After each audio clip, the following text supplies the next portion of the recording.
Baik, kita mulai. Mulai Pak Hasan. Bismillahirrahmanirrahim. Assalamualaikum warahmatullahi wabarakatuh. Waalaikumsalam warahmatullahi wabarakatuh. Alhamdulillahirabbil alamin. Wassalatu wassalamu ala asyrofil anbiya'i wal mursalin habibana wa nabiyyina Muhammadin sallallahu alaihi wasallam wa ala alihi wa ashabihi wa man tabi'ahum bi ihsanin ila yaumiddin. Wa ba'd. Alhamdulillah, syukur Allah Subhanahu wa taala yang telah memberikan kepada kita kenikmatan iman, Islam dan juga ihsan. Kemudian salawat dan salam mari sama-sama kita panjatkan kepada junjungan alam Nabi Nabi Muhammadin sallallahu alaihi wasallam, kepada seluruh ahlul baitnya, para sahabatnya serta orang-orang yang senantiasa mengikuti jejak sunnahnya hingga akhir zaman. Terima kasih kepada seluruh hadirin yang sudah hadir, yang khususnya kepada Bapak Dr. Sutarto, ya, terima kasih LPDMSI-nya, ya. Kemudian insyaallah agenda hari ini adalah ujian tesis, ya. Pertama nanti atas nama Bapak Muhammad Fajri, ya.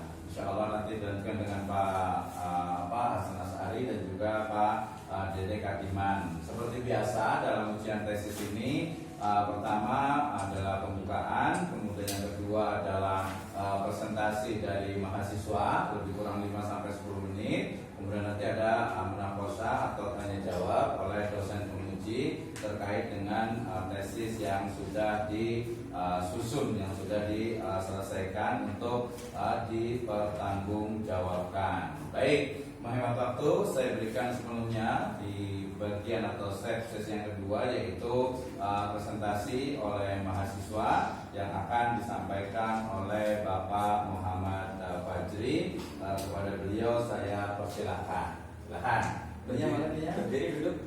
Berdiri gantian. Berdiri. Ini yang mana tadi? Bismillahirrahmanirrahim. Assalamualaikum warahmatullahi wabarakatuh. Waalaikumsalam warahmatullahi wabarakatuh. Alhamdulillah wa syukurillah wa nikmatillah. Itunya mana? Salinan kopiannya. Salin kopi? Udah kemarin dulu kan dikasih. Oh, di Pak Ahmad berarti. Yang kemarin di bawah. Oh, yang di rumah mana? itu, yang di rumah kondangan. Baru Bapak Dokter saya tinggalin. Masa sih? Iya, Bapak. Di atas Tadi itu. kita. Ya Udah nggak apa-apa kan? Ya udah nggak apa. Lanjut. Lanjut. Ya. Bismillahirrahmanirrahim. Assalamualaikum warahmatullahi wabarakatuh. Waalaikumsalam warahmatullahi wabarakatuh. Alhamdulillah wa syukurillah wa nikmatillah wa la haula wa la quwata illa billah. Nahmaduhu wa nasta'inuhu wa nastaghfiruh wa na'udzu billahi min syururi anfusina wa min sayyiati a'malina. May yahdihillahu fala mudilla lahu wa may yudlil fala hadiya lahu. Asyhadu an la ilaha illallah wahdahu la syarika lahu wa asyhadu anna Muhammadan 'abduhu wa rasuluhu la nabiyya ba'da. Allahumma shalli 'ala sayyidina wa habibina wa syafi'ina wa qurrati a'yunina wa maulana Muhammadin wa ala alihi wa sahbihi ajma'in. Qala ta'ala fil Qur'anil Karim, a'udzu billahi minasyaitonir rajim. Bismillahirrahmanirrahim. Inna fi khalqis samawati wal ardi wa ikhtilafil laili wan nahar la ayatin liulil albab alladzina yadhkuruna Allaha qiyaman wa qu'udan wa 'ala junubihim wa yatafakkaruna fi khalqis samawati wal ardi rabbana ma khalaqta hadza batila subhanaka faqina adzabannar. Wa qala nabiyyu sallallahu wa qala ta'ala fil Qur'anil Karim, a'udzu billahi minasyaitonir rajim. Bismillahirrahmanirrahim. Ya ayyuhalladzina amanu la taqulu amwalakum bainakum bil batil ila an takuna tijaratan an turadin minkum wa la taqtulu anfusakum innallaha kana bikum rahima. Shadaqallahul azim. Puji syukur saya panjatkan kepada Allah Subhanahu wa taala. Pada hari ini saya diberi kesempatan oleh Institut Agama Islam Syahid Bogor serta yang terhormat Dr. Abdurrahman Wisno MEI MPD selaku Direktur Pascasarjana serta pembimbing kami Dr. Sutarto MPD MM yang telah membimbing kami bersyukur sekali sampai hari ini alhamdulillah kami diberi kesempatan untuk mempertahankan atau mengutarakan tesis yang kami buat serta kepada sahabat-sahabat kami yang juga satu perjuangan. Salam dan salam semoga berlimpah kepada kita Nabi Muhammad sallallahu alaihi wasallam yang agamanya telah merahmati alam di seluruh dunia ini berupa hadis-hadis Nabi sebagai jalan bagi kehidupan kita umat manusia di seluruh permukaan bumi sebagai rahmatan lil alamin. Kami mengambil judul praktek akad musyarakah dan murabahah pada koperasi syariah dalam tinjauan fatwa DSN. Ketertarikan kami kepada koperasi syariah KSPPS, koperasi syariah simpan pinjam berbasis syariah di Kertara Harja Tangerang, yaitu saya lihat bahwa omsetnya makin tahun makin berkibar, anggotanya sudah sampai 54.000 dan pembiayaannya sangat mudah didapat, yaitu hanya menggunakan KTP dan KK tanpa jaminan apapun. Kami ingin melihat apakah benar AKR ini betul-betul syariah sesuai dengan DSN MUI atau masih labelisasi. Maka ketertarikan itu saya teliti dengan beberapa metode, dengan beberapa wawancara, field research, studi kasus yang ada di lapangan dan sebagainya, bahwa memang benar bahwa AKR KSPPS Kertara Harja Tangerang itu kalau dilihat dari segi manfaatnya banyak sekali, yaitu diantaranya untuk membantu modal bagi para pengusaha kecil, mikro, menambah biaya-biaya permodalan yang sudah ada, juga mengadakan semacam santunan, khitanan, bedah rumah dan yang lain-lainnya. Dan di sini akad-akadnya hanya sangat simpel, yaitu hanya menyerahkan kartu tanda penduduk dan KK. Dan setelah akad mereka itu sistemnya mengangsur. Tapi produk-produk lainnya ada, yaitu semacam produk simpanan ya, simpanan kayak akikah, simpanan pengantenan, simpanan untuk lebaran, simpanan untuk umroh dan haji, sehingga membantu masyarakat yang mempunyai cita-cita bisa menyimpan dengan tenang, karena koperasinya ini sampai sekarang sehat dan belum ada indikasi penyimpangan ataupun indikasi kebangkrutan, malah bertambah terus. Yang tadi di Tangerang sudah melebar ke Bogor sampai ke Serang. Kami melihat bahwa di AKR ini akad-akadnya yaitu diantaranya musyarakah, murabahah, hanya di perserikatan musyarakahnya sangat kecil, yaitu memang ada tabungan-tabungan yang sebagai nantinya akan mendapatkan RAT pada akhir tahun sesuai dengan berapa yang disetorkan dan berapa tabungannya. Tetapi yang terbanyak adalah murabahah, yaitu pemberian modal dari AKR itu sendiri, sehingga tabungan zakat, infak, sedekah serta wakaf itu sebagai dana penambah atau penyelia. Katakanlah Abdi Kertara Harja itu modalnya memang sudah besar, mungkin dari berbagai orang-orang yang peduli terhadap koperasi syariah. Tapi dengan 54.000 anggota, dengan satu orang yang bisa menyimpan 3 juta saja sudah terkumpul sekian miliar. Nah, saya melihat di situ praktek-praktek murabahah yang dilakukan masih belum sesuai dengan DSN MUI, terutama DSN MUI nomor 8, DSN MUI nomor 4 dan DSN MUI nomor 9. Kenapa? Karena kebanyakan nasabah itu diberikan uang, setelah itu dibelikan sesuai dengan kebutuhan yang mereka pinjamkan. Umpamanya yang akan membelikan motor, yang membeli laptop, yang memperbaiki warung, yang perdagangan, hanya dimintai kwitansinya. Jadi tidak ada dari pihak Abdullah Raja itu menyediakan barang.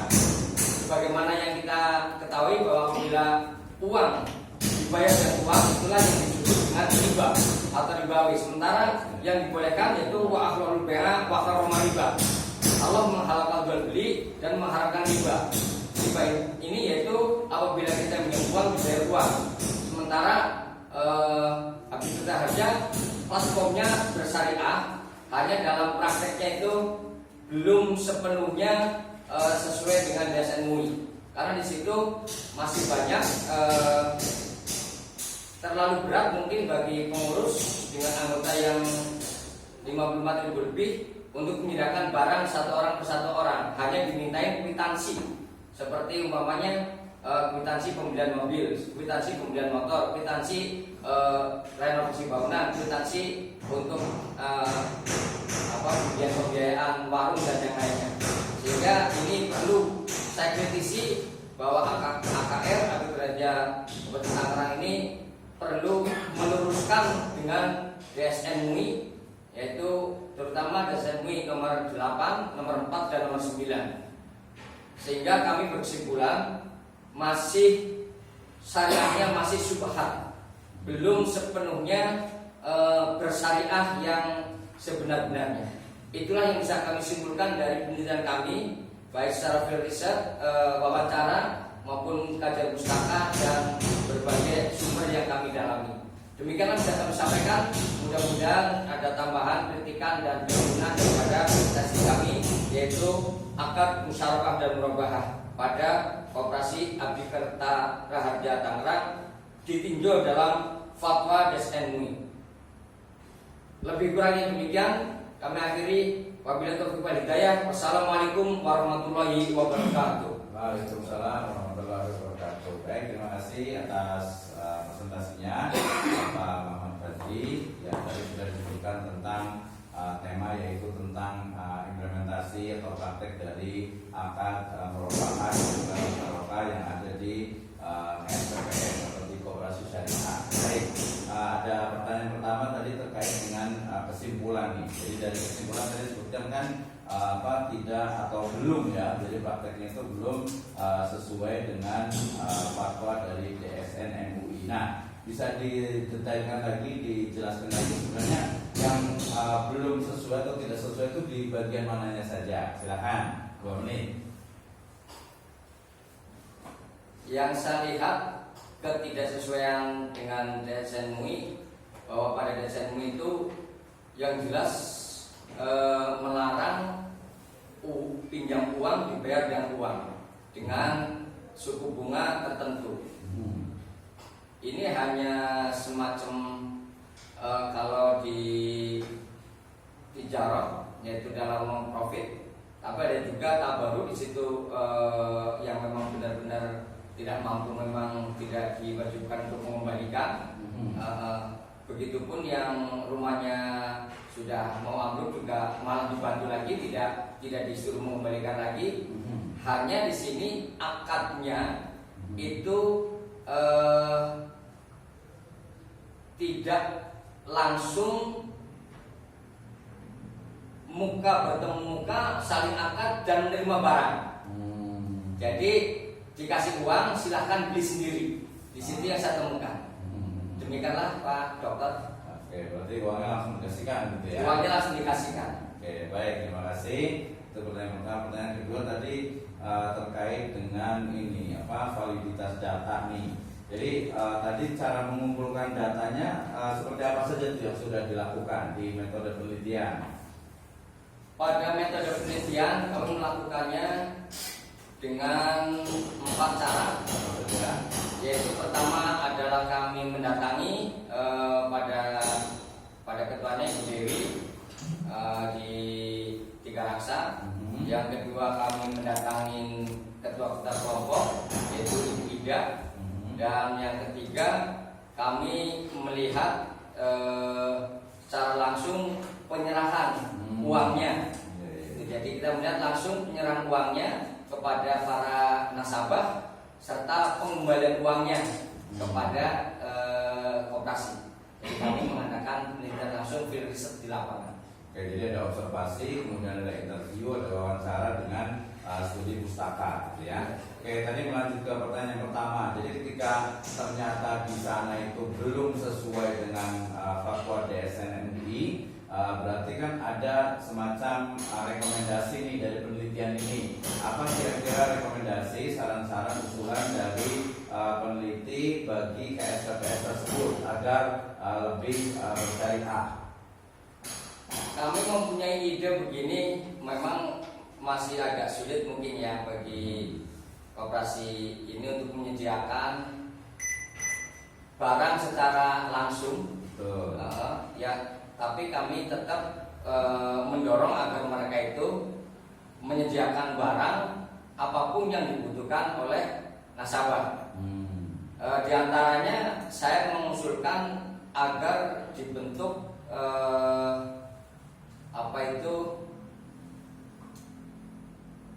timbunan emas. Jadi ketika seseorang itu meminjam uang 20 juta, maka yang dijual adalah bukan uangnya tapi emasnya 20 gram.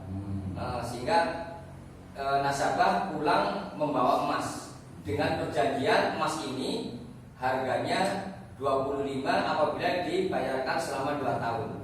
Dan nasabahnya setuju, maka emasnya dibawa dan emasnya bisa dia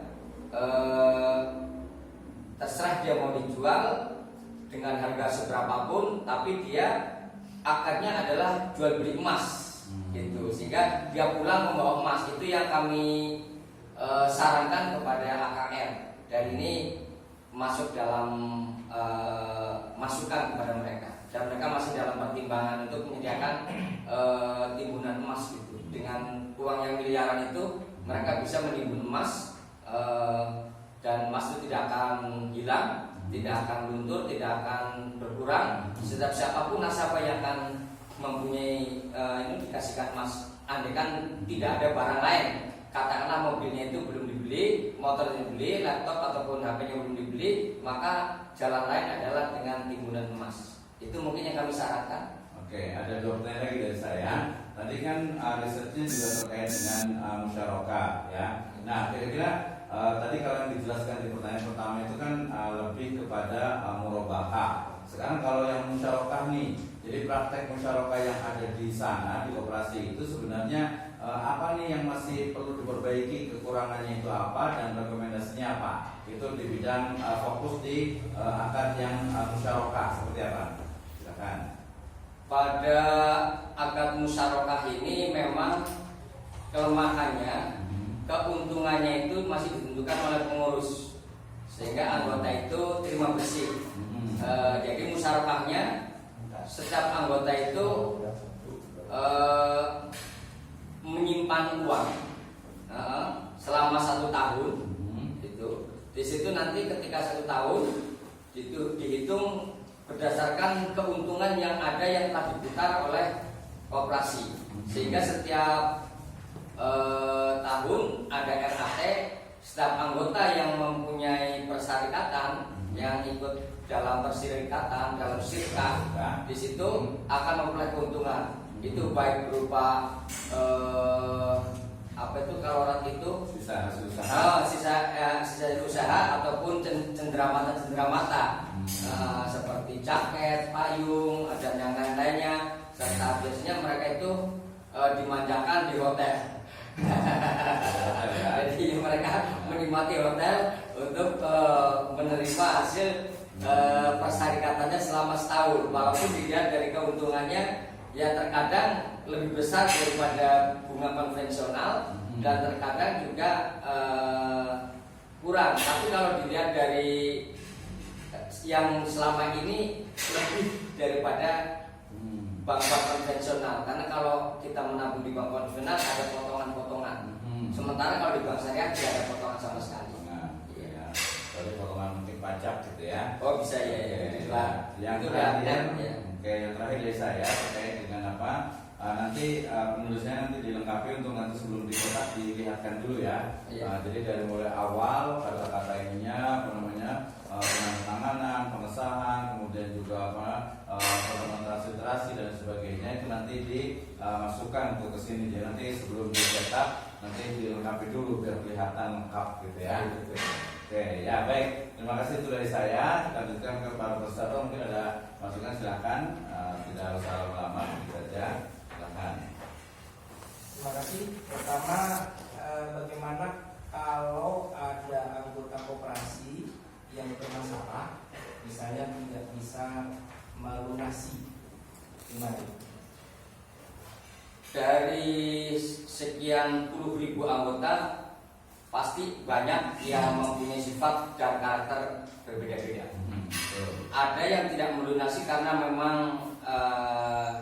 bangkrut ekonominya, seperti di PHK suaminya ataupun usahanya itu, ada yang usaha seperti tenda itu bangkrut karena kemarin kena COVID sehingga tidak ada pemasukan, sehingga macet, dan kemacetan itu tidak disuruh membayar, Pak.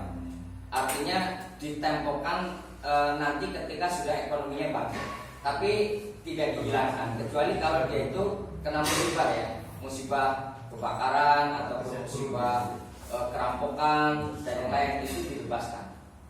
Tapi kalau yang karena usaha kayak tenda karena kena COVID kan faktual ya, artinya hanya sekarang lagi bangkit lagi itu. Jadi mereka sekarang sudah bangkit kayak tenda-tenda itu, mereka disuruh membayar Pak Dokter. Tapi kalau yang sudah kolab dan tidak bangkit itu tidak disuruh membayar. Nah, proses itu oleh pengurus koperasi dilakukan survei ke lapangan atau hanya menerima laporan saja? Ada pengurus, setiap wilayah itu ada pengurusnya. Jadi setiap satu petugas itu membawahi berapa desa, gitu. Satu orang petugas koperasi katakanlah membawahi 3 desa. Nah, dialah yang melaporkan kejadiannya. Ini bangkrut, ini kebakaran, ini perceraian, sehingga keluarganya porak-poranda, maka dilaporkan dan dianggap tidak ini, dan nanti ada keterangan dari RT RW setempat bahwa dia memang pailit Pak, tidak disuruh membayar. Oke, yang terakhir, bagaimana analisis Anda kaitan dengan proses dari anggota yang mengajukan kemudian sampai langsung kemudian ketika ada hambatan kemudian penanganan segala macam, bagaimana analisa Anda dari segi ekonomi? Bisa? Kalau menurut saya ini termasuk terobosan yang bagus. Artinya bahwa kita memang ditunjuk oleh pemimpin